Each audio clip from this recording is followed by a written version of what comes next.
21 लाख लिया और पति के श्राद्ध का भी इंतजार नहीं किया। अभी 13 जून को आसाम के जोरहाट में एक IAF aircraft, transport aircraft, while landing अपने रनवे से बाहर निकल जाती है और एक्सीडेंट हो जाता है। उसमें 5 IAF जवान शहीद हो जाते हैं। उसमें से एक रहते हैं शुभम कुमार।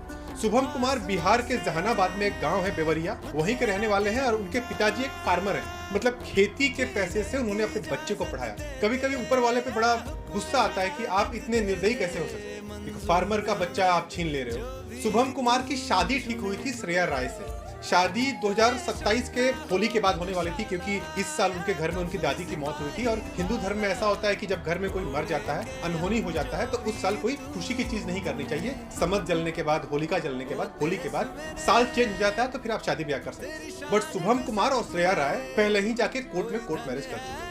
अब शुभम कुमार के मृत्यु के बाद बिहार गवर्नमेंट एक्स ग्रेटिया देती है 21 लाख रुपए की, और एज पर गवर्नमेंट रूल ये पैसा वाइफ को मिलता है। मतलब नॉमिनी वाइफ होती है। ये जाती ही अपना मैरिज सर्टिफिकेट दिखाती हैं और वो 21 लाख रुपए ले लेती है और लेके अपने घर चली जाती है। उनका घर यूपी में रहता है। देखो, रूल शुड बी रिवाइज। आप ये बताओ कि एक लड़के के मरने के बाद उसके बूढ़े माँ बाप को पैसे की ज्यादा जरूरत है कि एक यंग लेडी को ज्यादा जरूरत है जिसकी अभी बच्चा भी नहीं हुआ है, वो पढ़ी लिखी है, वो कहीं नौकरी करके कमा सकती है, उसके बाद दूसरी शादी करने का ऑप्शन भी है। बट एक माँ बाप एक नया बेटा नहीं ला सकते। जो बेटा उनका चला गया वो दोबारा नहीं आएगा, तो ज्यादा जरूरत उसके माँ बाप को है। और सरकार ने ये पैसा वाइफ को इसलिए दिया होगा कि लड़के के मरने के बाद उसकी वाइफ उसके माँ बाप को देखे, लड़के की माँ बाप का ख्याल रखे।